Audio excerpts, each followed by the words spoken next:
श्री राम तथा चारों भाइयों की शिक्षा पूर्ण होने के चारों भाई राजमहल में वापस लौट जाते हैं। उसके कुछ ही समय पश्चात महर्षि विश्वामित्र राजा दशरथ के महल में आते हैं तथा राजा दशरथ से कहते हैं कि उन्हें श्री राम चाहिए ताकि उनके यज्ञ तथा अनुष्ठानों की असुरों तथा राक्षसों से रक्षा की जा सके।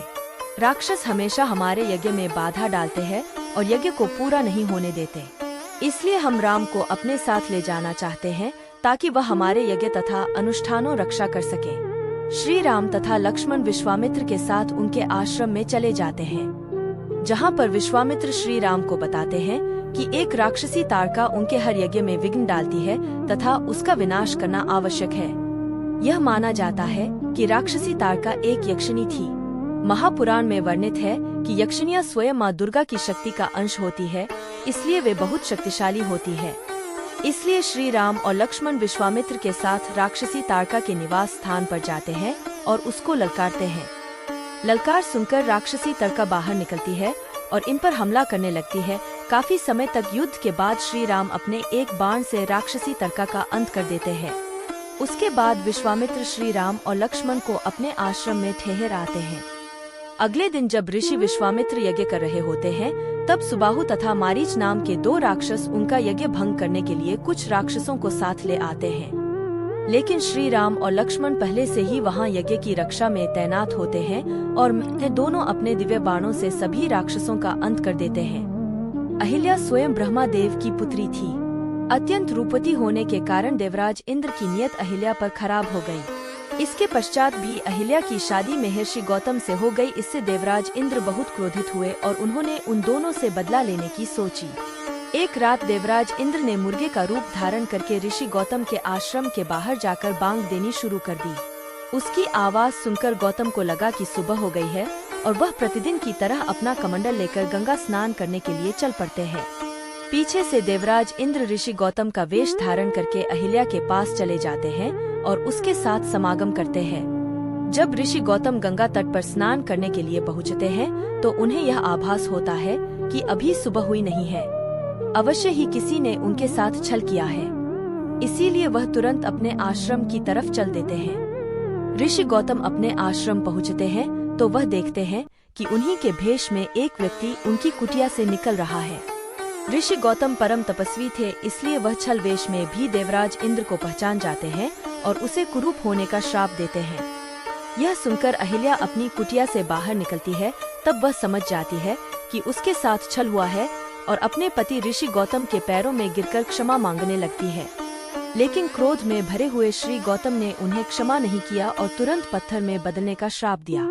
बार बार मिन्नत करने के बाद ऋषि गौतम को अहिल्या पर दया आ जाते हैं और वह उसके मुक्ति का मार्ग बताते हैं। जब भगवान विष्णु राम अवतार में पृथ्वी पर आएंगे तब वह अपने चरणों से स्पर्श करके तुम्हें इस श्राप से मुक्त करेंगे।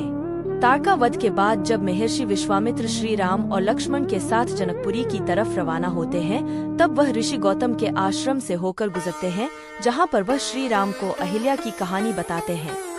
तब श्री राम अपने पैरों से स्पर्श करके पाषाण में परिवर्तित हो चुकी अहिल्या को शाप मुक्त कर देते हैं। मिथिला नरेश राजा जनक ने अपनी पुत्री सीता के विवाह हेतु स्वयंवर रचाया था, जिसका निमंत्रण उन्होंने महर्षि विश्वामित्र को भी भेजा था। उस समय श्री राम और लक्ष्मण ऋषि विश्वामित्र के साथ उनके आश्रम में थे, इसलिए उन्होंने सोचा कि श्री राम लक्ष्मण को भी मिथिला में उनके साथ चलना चाहिए। उसके बाद ऋषि विश्वामित्र राम और लक्ष्मण के साथ मिथिला नगर में पहुँचते हैं, जहाँ पर राजा जनक अतिथि रूप में उनका स्वागत करते हैं। राजा जनक ऋषि विश्वामित्र को कहते हैं कि उन्हें अति प्रसन्नता हुई है कि आप हमारे नगर में मेरी पुत्री सीता को विवाह के लिए आशीर्वाद देने आए हैं। अगले दिन राजा जनक के महल में दरबार लगता है, जिसमें देवी सीता का स्वयंवर रचाया गया था। देवी सीता के स्वयंवर में एक से एक महाभट्ट राजा और महाराजा आए हुए थे। देवी सीता जैसी सुंदर नारी को पत्नी रूप में पाने के लिए मनुष्य ही नहीं बल्कि कई देव तथा असुर भी मानव रूप धारण करके स्वयंवर में आए थे तथा दरबार के मध्य में भगवान शिव का पिनाक धनुष रखा होता है। ऋषि विश्वामित्र के साथ श्री राम और लक्ष्मण भी स्वयंवर दरबार में पहुंचते हैं। सभी मेहमान राजाओं के आ जाने के बाद राजा जनक उन्हें संबोधित करते हुए कहते हैं, सीता स्वयंवर की शर्त। राजा जनक सभी को की शर्त बताते हुए कहते हैं, आप सभी राजाओं का मेरी पुत्री सीता के स्वयंवर में स्वागत है। आज इस स्वयंवर को जीतने की शर्त यह है कि जो भी महारथी सामने रखें भगवान शिव के पिनाक धनुष को उठाकर उस पर प्रत्यंचा चढ़ाएगा, उसी से मेरी पुत्री सीता का विवाह संपन्न होगा।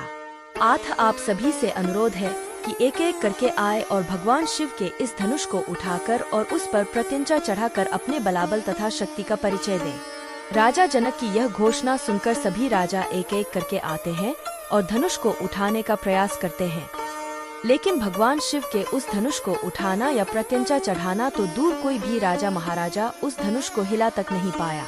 लक्ष्मण जी को आया क्रोध। बहुत समय बीत जाने के बाद भी जब कोई राजा उस धनुष को हिला नहीं पाया तो महाराजा जनक को क्रोध आ गया। उन्हें लगने लगा कि कोई भी इस शिव धनुष को उठा नहीं पाएगा और उनकी पुत्री सीता अविवाहित ही रह जाएंगी। यही सोचकर उन्होंने वहां उपस्थित सभी राजाओं की निंदा करने शुरू कर दी कि उनमें से कोई भी लायक पुरुष नहीं है जो शिव धनुष का उठा सके। राजा जनक की ऐसी अपमानजनक बातें सुनकर लक्ष्मण जी को क्रोध आ जाता है और वह इसे श्रीराम तथा रघुकुल का अपमान समझते हैं। लक्ष्मण जी राजा जनक को ललकारने लगते हैं कि वह उनके तथा श्रीराम के सभा में होते हुए पूरी सभा को अयोग्य कैसे कर सकते हैं। तब ऋषि विश्वामित्र ने लक्ष्मण जी को शांत कराया और श्री राम को धनुष पर प्रत्यंचा चढ़ाने के लिए बोला। श्री राम विनम्र भाव से ऋषि विश्वामित्र जी को प्रणाम करके शिव धनुष की तरफ बढ़ते हैं तो वहां पर उपस्थित राजा उनका उपहास करने लगते हैं, क्योंकि कहा जाता है कि उस समय भगवान राम की आयु लगभग 16 से 17 वर्ष की थी। इसलिए वहां उपस्थित सभी राजा उन्हें लो अब चिड़िया पहाड़ उठाने को चली है बोलकर उनका उपहास उड़ा रहे थे। श्री राम ने तोड़ा शिव धनुष, लेकिन भगवान विष्णु के अवतार श्री राम सहर्ष भाव से शिव धनुष को प्रणाम करते हैं और केवल अपने एक ही हाथ से शिव धनुष को उठा लेते हैं, जिसे देखकर वहां उपस्थित सभी राजा हैरान रह जाते हैं। तभी श्री राम धनुष पर प्रत्यंचा चढ़ाकर उसकी डोरी को खींच देते हैं, जिससे वह शिव धनुष टूट जाता है और स्वयंवर की शर्त के अनुसार देवी सीता और श्री राम का विवाह हो जाता है। माता सीता श्री राम को वरमाला पहना देती है, श्री राम को अपने पति के रूप में स्वीकार करती है। यह देखकर राजा जनक तथा उनके परिवारजन की खुशी की कोई सीमा नहीं रहती। देवी सीता तथा श्री राम का विवाह।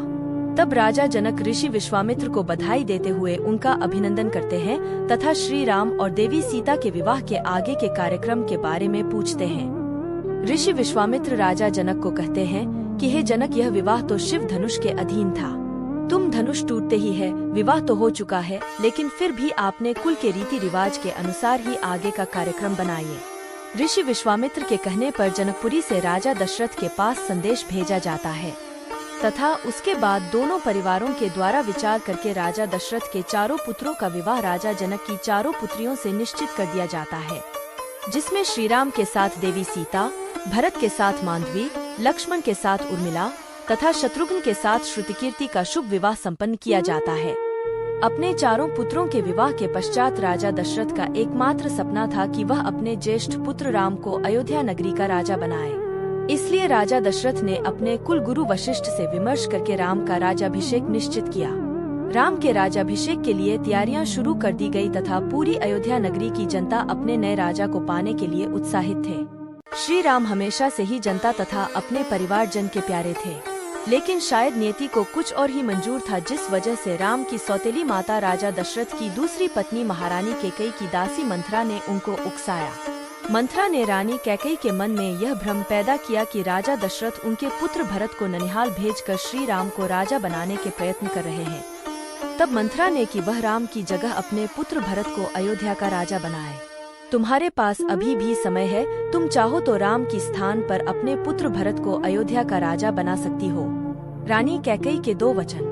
तब रानी कैकेयी को राजा दशरथ द्वारा दिए गए 2 वरदान का स्मरण हो आया, जो उन्होंने देवासुर संग्राम में रानी कैकेयी को उनके युद्ध में साथ देने के लिए दिए थे। तब रानी कैकेयी ने राजा दशरथ को बोला कि वह समय आने पर अपने दोनों वरदान उनसे मांग लेंगी। तब रानी कैकेयी ने मंथरा के कुविचारों से भ्रमित होकर राजा दशरथ से अपने दोनों वर मांगती है, जिसमें वह पहले वरदान में यह मांगती है कि राम को 14 वर्ष का वनवास दिया जाए, जिसमें राम 14 बरस तक वन में रहेगा और राज्य की किसी भी वस्तु का उपयोग नहीं कर सकेगा। दूसरे वचन में रानी कैकेयी राजा दशरथ से अपने पुत्र भरत को अयोध्या का राजा बनाने की मांग करती है। रानी कैकेयी के यह दोनों वचन सुनकर राजा दशरथ को सदमा लगता है और वह बेजुबान हो जाते हैं। जब राजा दशरथ के इस स्थिति का पता श्री राम को चलता है तो वह अपने पिता के पास जाकर उनके इस रवैया का कारण पूछते हैं। उस समय राजा दशरथ रानी कैकेयी के भवन में ही होते हैं। बहुत देर तक जब राजा दशरथ कुछ बोल नहीं पाते तब रानी कैकेयी ही श्री राम को अपने दोनों वचनों के बारे में बताती है। रानी कैकेयी के दोनों वचन सुनकर श्री राम सहर्ष उनके दोनों वचनों को स्वीकार करते हैं। अगले ही दिन जब राम के वनवास की खबर नगर में फैलती है तो पूरे नगर में बगावत जैसे स्वर फूटने लगते हैं। देवी सीता अपने पति श्री राम के साथ वनवास पर जाने का निश्चय करती है। जब लक्ष्मण जी को यह सूचना मिलती है तो वह राजा दशरथ पर क्रोधित होते हैं, लेकिन श्री राम के समझाने पर वह शांत हो जाते हैं। लक्ष्मण अपने भैया राम से बहुत स्नेह करते थे, इसलिए वे भी श्री राम के साथ वनवास पर चले जाते हैं। अयोध्या नगरी के लोग अपने श्री राम के वनवास पर उनके साथ जाने की इच्छा प्रकट करते हैं, लेकिन श्री राम उन्हें नदी के किनारे पर छोड़कर आर्य सुमंत के साथ अंधेरे में ही चले जाते हैं।